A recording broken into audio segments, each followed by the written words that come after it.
너는 들어보지 못했느냐? 옛날 바다새가 노나라 서울 밖에 날라와 앉았다. 노나라 임금은 이 새를 친히 종묘 안으로 데리고 술을 권하고 아름다운 궁궐의 음악을 연주해주고 소와 돼지 양을 잡아 대접하였다.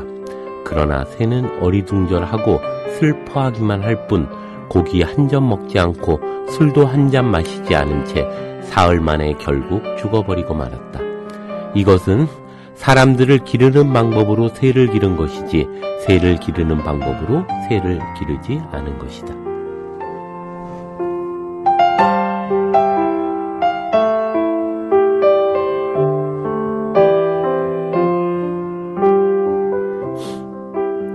이은호의 고전 읽기 잠깐 광고 듣고 다시 이야기 진행하겠습니다.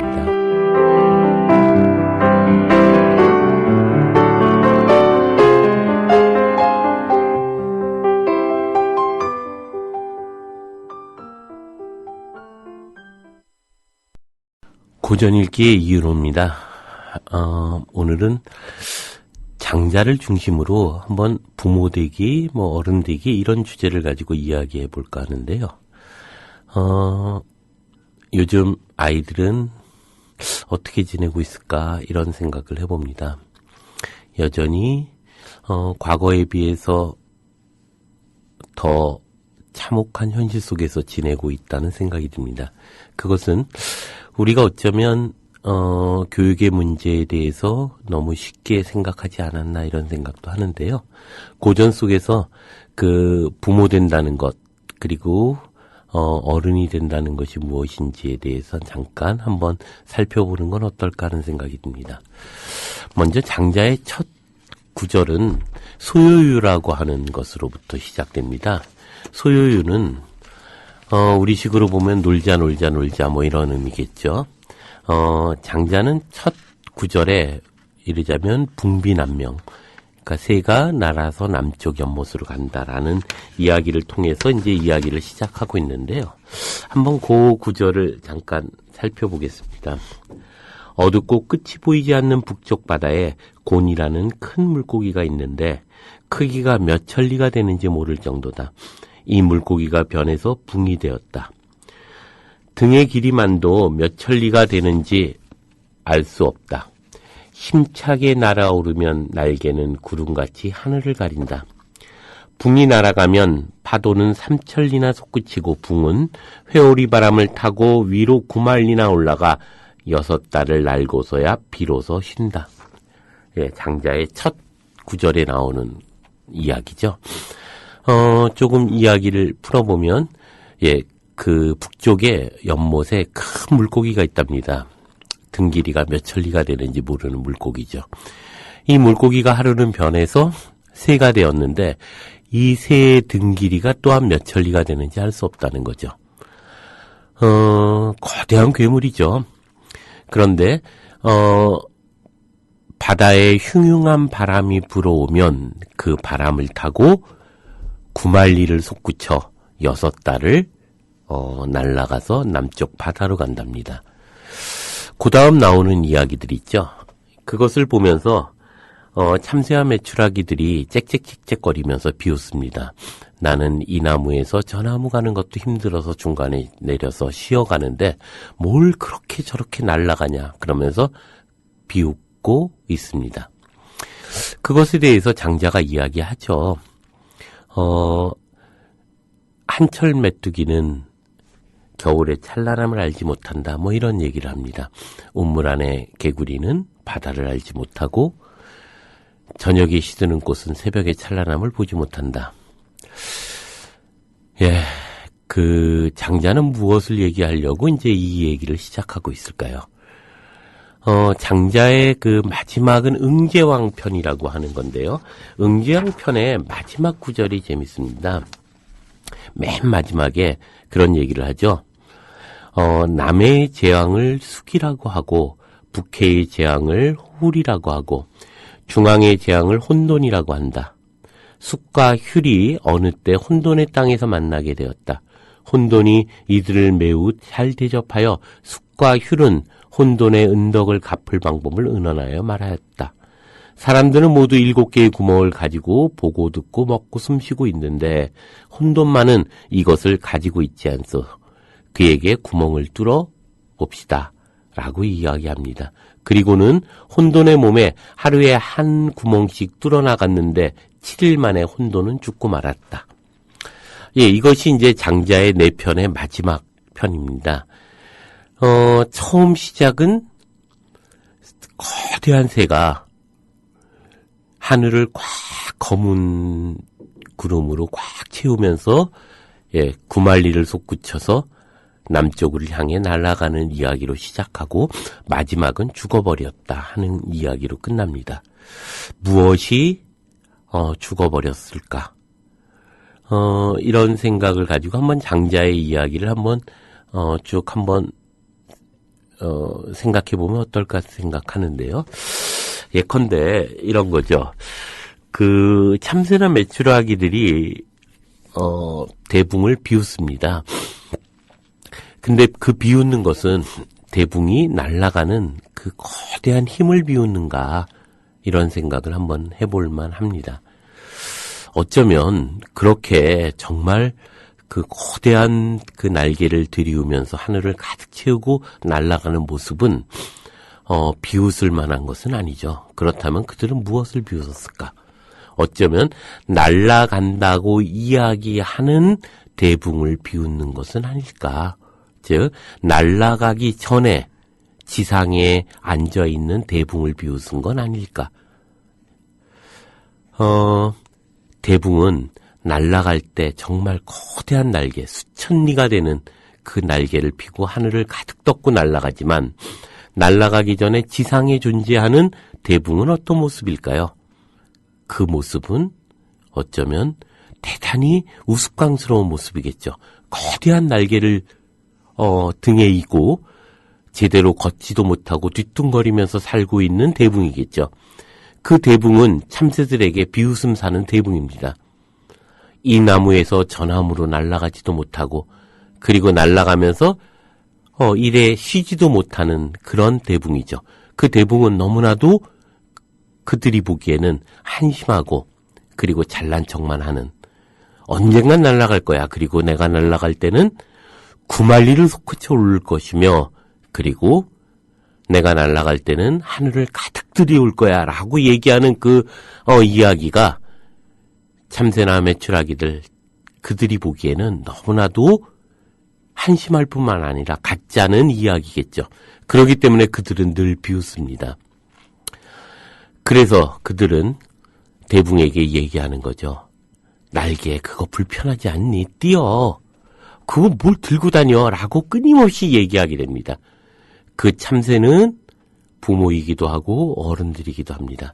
4차원의 아이들을 보면서 뭔가 엉뚱한 아이들을 보면서 그리고 뭔가 꿈꾸는 아이들을 보면서 너는 현실을 몰라 라고 끊임없이 이야기하는 그것이죠.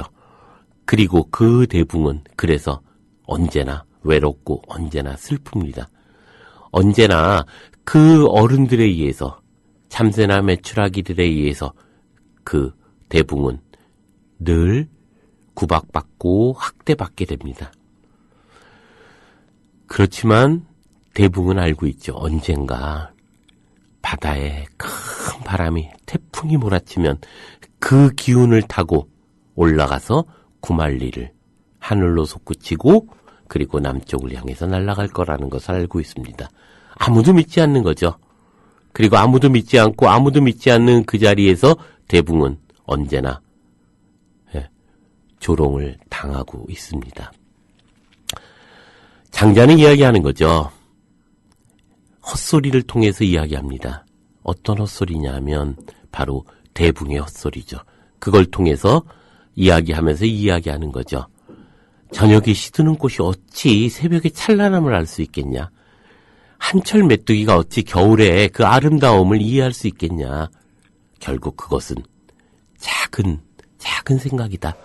라고 이야기합니다. 그리고는 마지막 장에서 슌과 숙이 모여서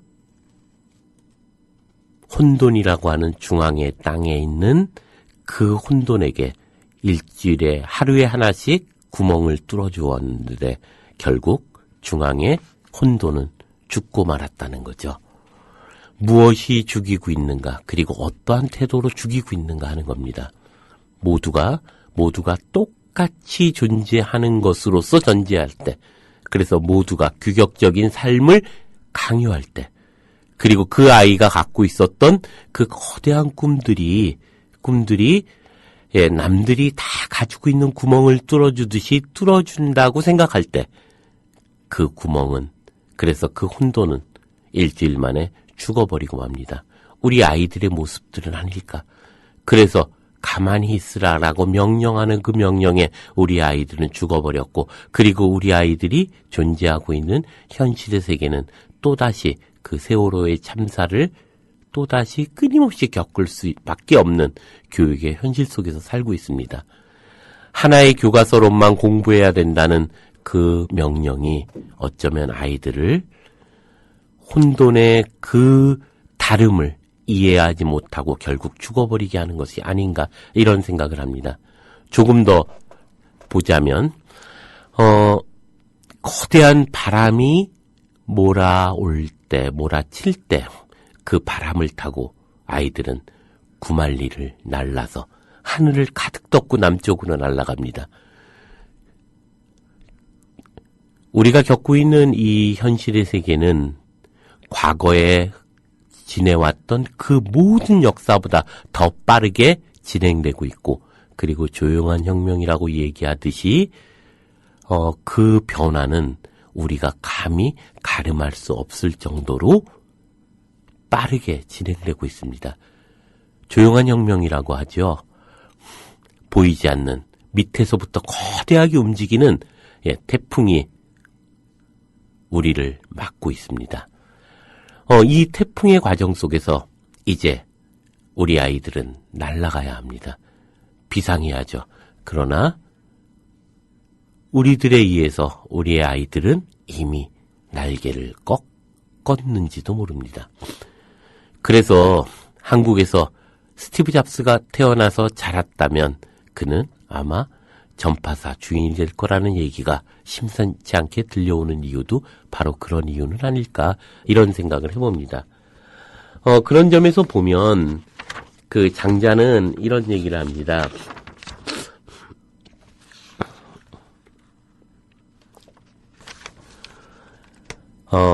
혜자라는 친구가 있죠, 장자에게.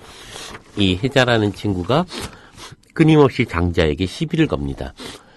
나에게 큰 박씨가 있다. 위양이 준 박씨다. 그것을 심었더니 박이 열렸는데 5석이나 될 정도이다. 물을 담으면 무거워서 들 수가 없고, 쪼개서 바가지를 만들면 평평하고 얇아서 도저히 담을 것이 없는지라. 크기는 매우 컸지만 쓸모가 없어 깨트려 버렸다. 그것이 바로 너다. 이런 얘기를 합니다. 그러자 장자가 얘기하는 거죠. 그 바가지로 만일 큰 배를 만들어서 강이나 호수에 띄울 생각은 없냐. 만일 그렇다면 기껏 물이나 남는 조롱박 따위에 비교할 수 있겠냐. 또 혜자가 장자에게 와서 이야기하죠. 나에게 큰 나무 한 그루가 있는데 사람들이 이를 가죽나무라고 한다. 몸체는 뒤틀리고 옹이가 가득해서 먹줄을 튈 수도 없고 작은 가지는 굽어서 자를 댈 수도 없다.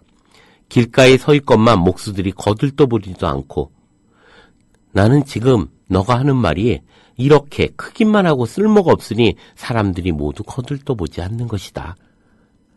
그러자 장자가 얘기합니다. 자네는 너구리나 살쾡이를 본 적이 없는가? 몸을 낮게 웅크리고 닭이나 쥐를 노리다가 이리 뛰고 저리 뛰며 높은 데 낮은 데를 가지지 않다가 결국 덫에 치이거나 그물에 걸려 죽고만 해. 그런데 들소를 보게 그 크기가 하늘을 들이운 구름처럼 커다랗네. 그놈은 거대하나 쥐는 잡지 못하네.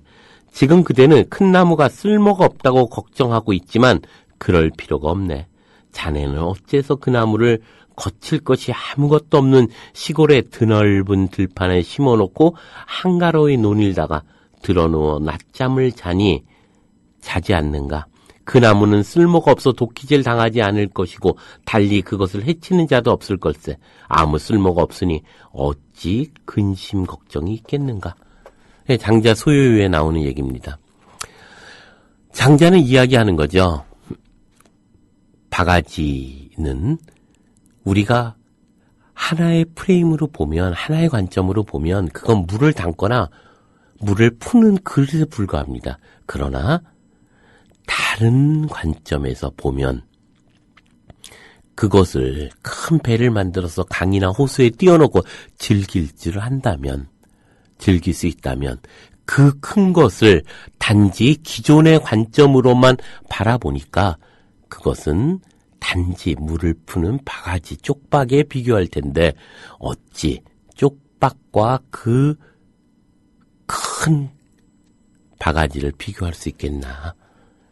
또 나무를 기껏 집이나 짓고 배나 만드는 그런 나무가 아니라 그 나무를 한가로이 마을의 어귀에 심어 놓은다면 지나가는 나그네가 지친 몸을 쉬어갈 수 있고 그렇게 무엇인가 사유할 수 있는, 어슬렁거리면서 사람들이 생각을 가다듬을 수 있는 그런 나무로 생각해 본다면 기껏 집에 기둥이나 만드는 나무의 유용성과 과연 비교할 수 있겠냐. 이러자면 천박한 실리주의에 대해서 이제 장자는 일침을 놓고 있죠. 단순히 과거의 하나의 기준에 의해서 그것만이다라고 규정하는 그것에 의해서 아이들을 볼 때 아이들은 어쩌면 그렇게 더 이상의 쓸모라는 것이 좁고 그리고 작은 삶이라고 이야기하는, 장자가 이야기하는 작은 관점에서밖에 이해할 수 없는 것은 아닌가, 이런 생각을 하게 됩니다. 그래서 그런 점에서 보면 장자는 무엇인가 우리가 다른 생각, 다른 관점에서부터 문제를 시작해야 되는 것은 아닌가, 이런 문제를 제기하고 있는 거죠. 그래서 노자에도 보면 이런 얘기가 있죠. 가장 훌륭한 덕은 덕이라고 하지 않는다. 그래서 덕이 있다. 수준 낮은 덕은 덕을 잃지 않으려고 애를 쓴다. 그러므로 덕이 얻게 마련이다. 예, 이것은 어떤 면에서 보면 우리가 옳음의 가치 그리고 그 선함의 가치에 대한 것들에 대해서 다시 한번 생각할 것을 또한 요구하고 있기도 합니다. 도덕경 41장에 보면 이런 얘기가 있습니다. 가장 뛰어난 선비는 돛 닦는 방법을 들으면 들은 그대로 실행하고, 보통의 선비는 그것을 반신반의하고, 하등의 선비는 그것에 대하여 한바탕 깔깔깔 비웃는다. 하등의 선비가 한바탕 웃지 않는 도는 도라 할 수 없다. 그런 까닭에 예로부터 이런 말이 있다. 밝은 도는 어두운 것 같고, 전진하는 도는 후퇴하는 것 같고, 가장 큰 도는 흠이 있는 것 같고, 최고의 덕은 골짜기처럼 빈 것 같고, 가장 깨끗한 것은 더럽게 보이고, 넓은 덕은 부족한 것처럼 보이고, 건실한 덕은 구차한 것처럼 보이고, 순수하고 질박한 것은 색깔이 변질된 것처럼 보인다. 무한대의 큰 것은 모퉁이가 없고, 큰 그릇은 늦게 이루어지며, 큰 소리는 그 음을 들을 수 없고, 큰 형상은 모양이 없다. 도는 숨어 있어서 이름이 없기 때문이다. 오직 도만이 세상을 만물에게 잘 빌려주고 키워줄 뿐이다. 41장에 나오는 얘기죠. 여기서 재밌는 얘기는 가장 뛰어난 선비는 도를 들으면 방법을 실행하려고 노력합니다. 중급의 선비는 반신반의하죠. 그런데 하등의 선비, 하급의 선비는 도를 들으면 깔깔깔 비웃는답니다. 그래서 그 비웃음 당하는 도가 도다. 처음 장자를 시작할 때 제가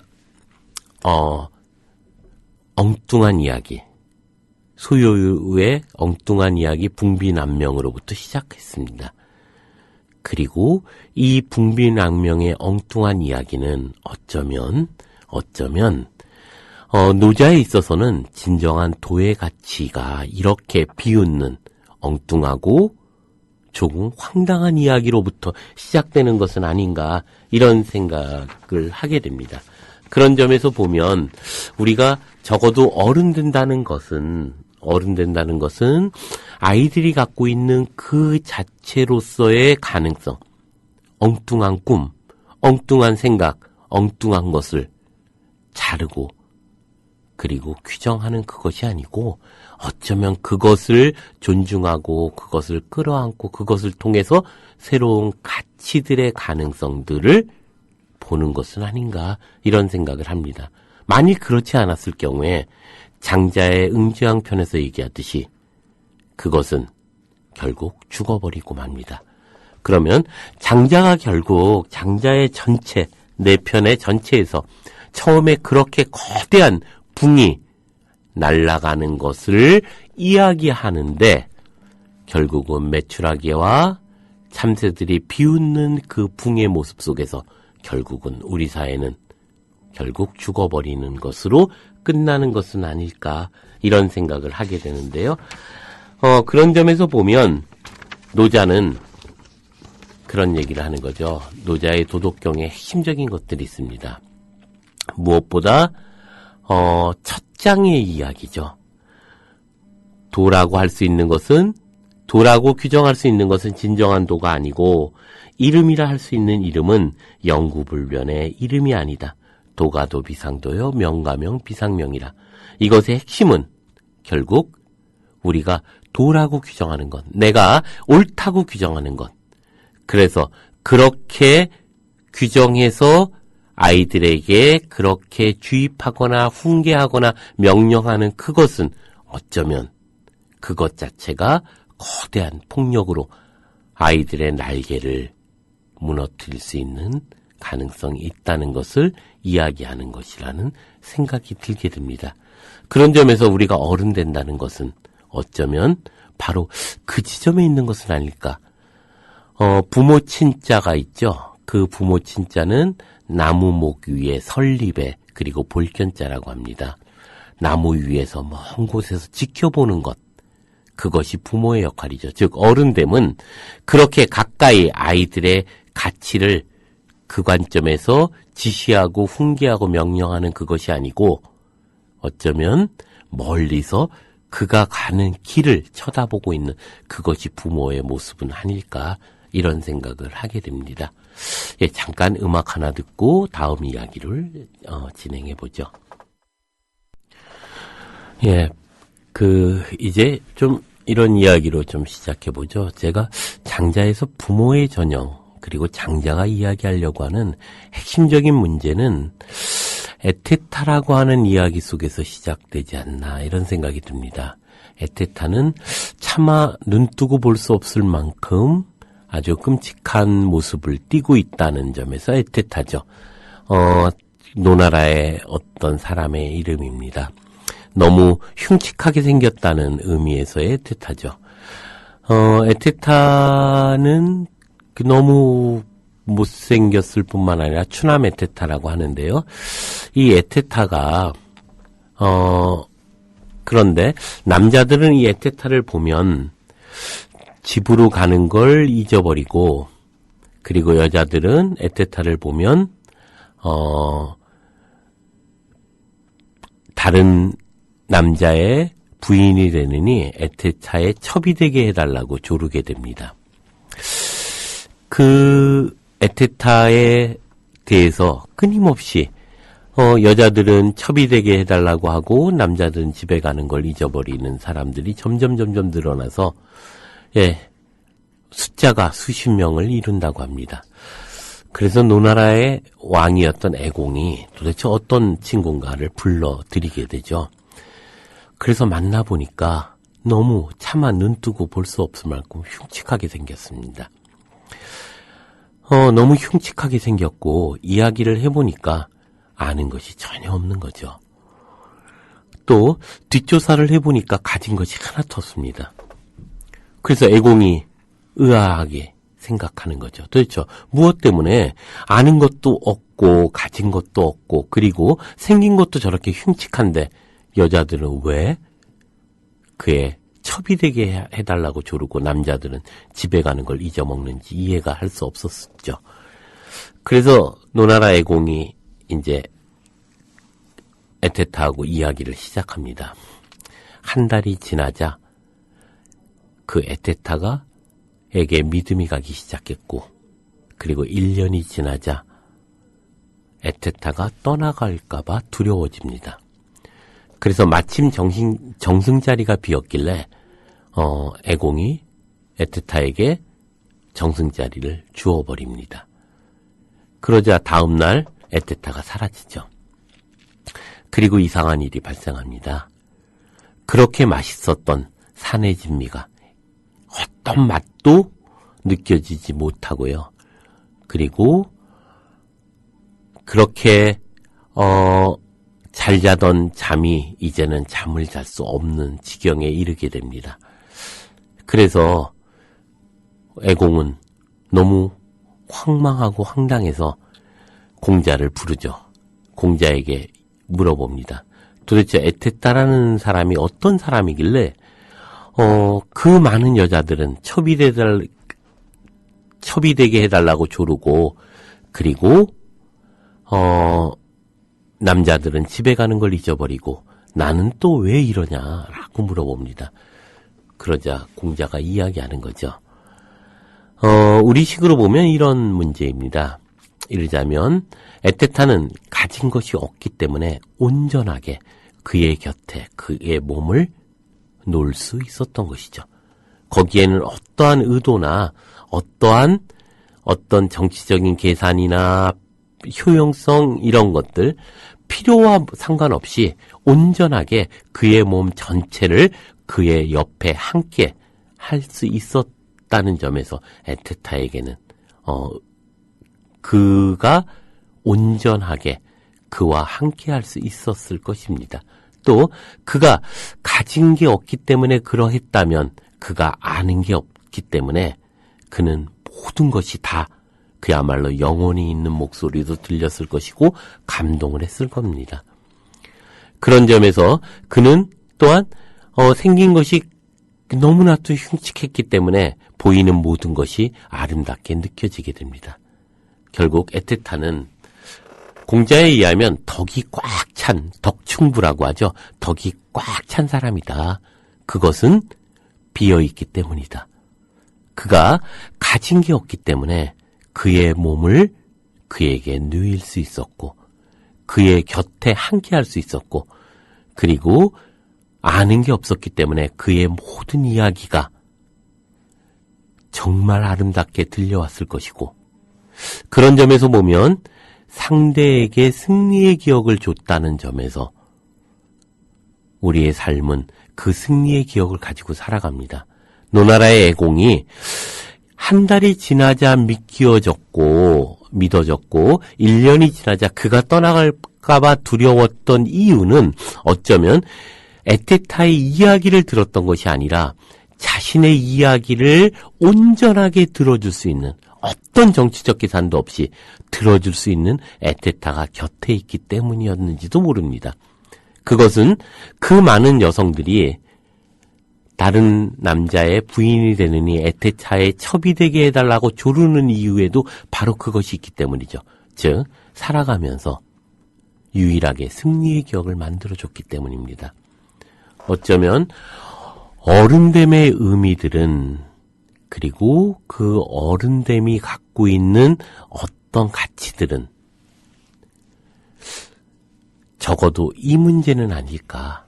즉 그것을 그 아이들에게 승리의 기억을 줄 수 있는 비어있음의 자리. 그래서 온전하게 어떤 의도나 어떤 정치적 목적 때문이 아니라 온전하게 그와 함께 할 수 있었던 것. 우리가 보통 친구들 이야기할 때 그런 얘기를 하죠. 그 친구 만나보면 필요할 거야. 언젠가는. 잘 사귀어도. 그 말 속에는 어떤 정치적 의도들이 있습니다. 뭔가 필요하다는 거죠. 쓰임에 의해서 친구를 규정하게 됩니다. 에테타와 다른 것은 에테타는 그러한 필요나 그러한 목적으로 수단화되는 그런 자리가 없었다는 거죠. 온전하게 상대가 목적이 되는 자리. 그러기에 공자가 이야기하는 그런 얘기 있죠. 충과 서이다. 내가 서려고 하는 자리에 타인을 서게 하고 내가 원하지 않는 일을 타인에게 시키지 마라. 이것이 서의 의미입니다. 서라고 하는 것은 어쩌면 누군가를 칸트가 이야기하듯이 자기를 목적으로 삼고 타인을 목적으로 삼는 의미들이 그 안에 내포되어 있는 것은 아닌가 생각하고요. 그런 점에서 보면 에테타의 자리는 그 목적적인 자리는 아닐까 생각을 합니다. 상대가 수단이 아니라 오로지 목적으로서 존재하는 것. 그랬을 때 부모에게 아이는 혹은 우리 시대에게 미래의 아이들은 어떨까? 그리고 어른 된다는 건 무엇일까? 그 미래가 지금의 수단으로서 작용하는 그런 것이 아니라 그 자체가 목적이 되는 자리. 그것이 어쩌면 어른됨의 가장 기본적인 어떤 의미는 아닐까 이런 생각도 하게 되는데요. 그런 점에서 보면 노자의 그런 얘기가 있죠. 그 수컷됨을 알면서도 암컷됨을 지키면 하늘 아래 계곡이 된다. 하늘 아래 계곡이 되면 항상 덕이 떠나지 아니하니 갓난아기로 되돌아간다. 그 밝음을 알면서도 어둠을 지키면 하늘 아래 모범이 된다. 하늘 아래 모범이 되면 항상 덕이 어긋나질 않으니 담이 없는 상태로 되돌아간다. 그 영화를 알면서도 욕됨을 지키면 하늘 아래 골짜기가 된다. 하늘 아래의 골짜기가 되면 항상 덕이 충족하니 질박한 상태로 되돌아간다. 노자 도덕경의 28장에 나오는 겁니다. 즉 28장에서 얘기하는 것, 남성됨을 알면서, 수컷됨을 알면서, 단순히 남성의 의미라기보다는 그런 거죠. 남성성의 의미들. 그러니까 소리 지르고 우기고 떼쓰고 이런 것들을 알면서도 여성됨 받아주고 끌어안아주고 보듬어주고 모른 척해주고 그리고 못 본 척해주고 이런 여성됨을 지킬 수 있으면 계곡이 된다. 그건 뭐예요? 큰 비어있는 그릇이죠. 계곡이라는 것. 그래서 질박한 상태로 가는 것이고 그 계곡 아래 큰 그릇이 되었을 때 비어있는 그것이 되었을 때 비로소 어른됨의 의미들은 존재하는 것은 아닐까 이런 생각을 합니다. 그런 점에서 보면 어른됨의 의미는 바로 이런 어떤 에테타의 의미들에 대해서 우리가 한 번쯤 생각해 볼 필요는 있지 않을까 이런 생각을 하는데요. 사마천이 쓴 사기에 보면 맹상군 편의 풍언이라고 하는 사람에 대한 이야기가 나옵니다. 이 풍언은 이르자면 사기꾼이죠. 맹상군은 참 그 이상한 취미가 있었던 것 같아요. 사람들을 모으는 취미가 있었고 그 사람들 사이에는 수많은 어떤 뭐라고 할까요? 황당한 사람들을 모으는 거죠. 지금으로 보면 개그맨 이런 사람들도 모으고요. 또 사기치는 사람들, 도둑질하는 사람들 이런 사람들까지를 다 모읍니다. 그 중에 한 명이 사기꾼 풍언이었던 거죠. 풍언이 와서 유세를 하는데 딱 보아하니 딱 사기꾼 기질이 있는 거죠. 아무런 거리낌 없이 맹상군이 얘기합니다. 식객으로 받아들이게 되죠. 그런데 식객에도 등급이 있습니다. 풍언이 술을 마시고 들어와서 하루는 술주정을 합니다. 장검아 돌아가자. 내가 이렇게밖에 대우를 못 받는데 여기 있어서 뭐하냐. 그래서 맹상군이 그 얘기를 듣고 중급의 선비로 끌어올려줍니다. 그래서 술에도 주고 그리고 뭐라고 할까요? 봉급도 주는 자리에 있게 되죠. 그런데도 풍언은 아무것도 안 합니다. 그리고 또다시 술주정을 하죠.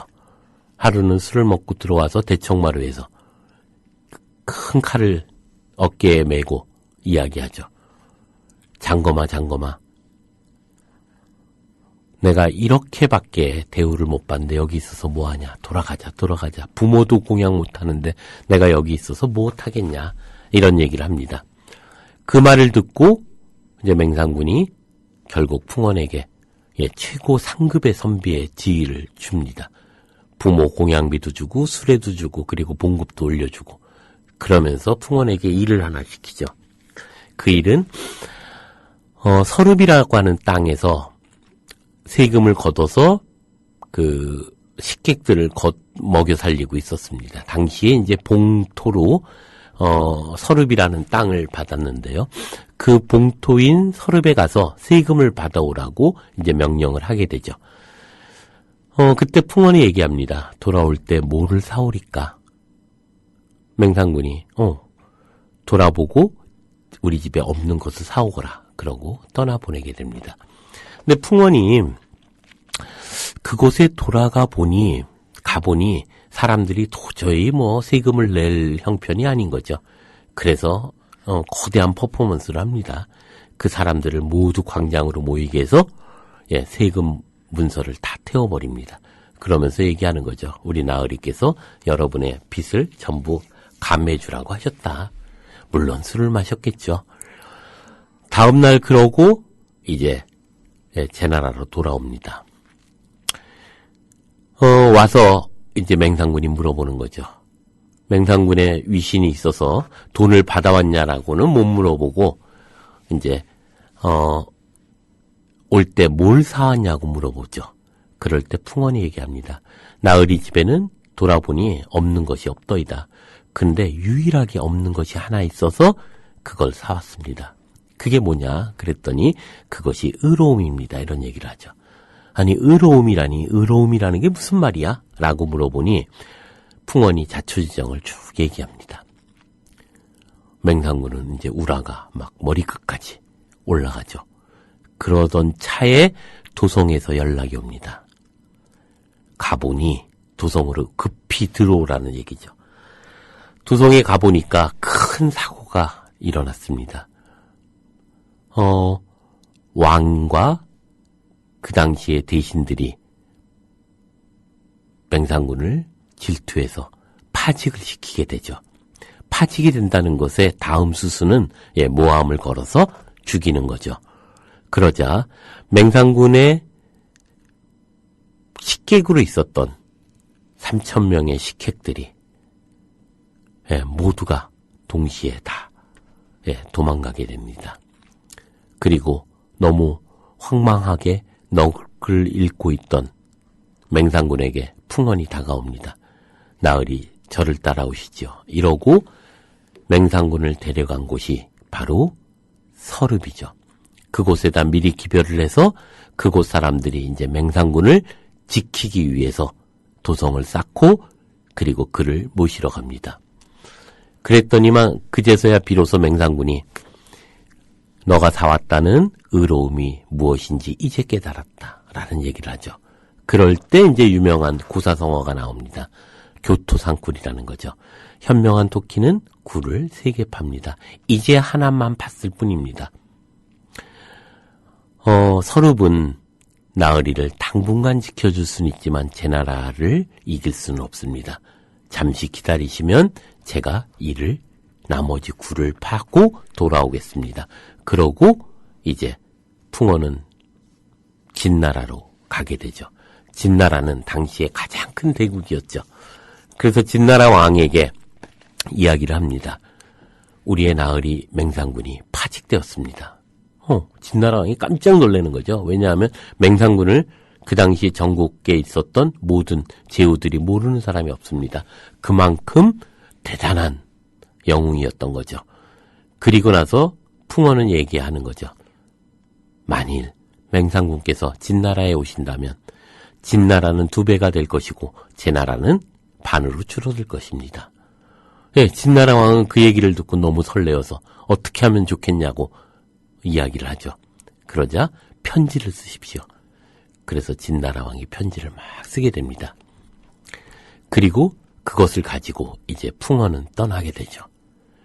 떠나서 맹상군에게 가는 것이 아니라 어디로 갔냐 하면 제 나라의 왕에게 갔습니다. 왕에게 가서 얘기하는 거죠. 큰일 났습니다. 우리의 맹상군을 진나라 왕이 노리고 있습니다. 어찌하면 좋겠습니까? 만일 맹상군이 진나라로 가게 되면 진나라는 2배가 될 것이요. 제 나라는 반으로 줄어들 것입니다. 어쨌으면 좋겠습니까? 뭐 이런 얘기를 하는 거죠. 예, 제 나라 왕도 이제 다급해집니다. 어떻게 했으면 좋겠냐. 그랬더니만 편지를 쓰십시오. 이렇게 되는 거죠. 그래서 또 제 나라 왕이 반성문을 막 씁니다. 내가 잘못했다. 어서 돌아와서 나를 도와라. 뭐 이런 편지를 막 쓰고 수레에 금은보화를 가득 실어서 풍원에게 돌려보내죠. 그리고 그것을 가지고 풍원은 맹상군에게 가게 됩니다. 그리고 가서 이제 나머지 굴도 받습니다.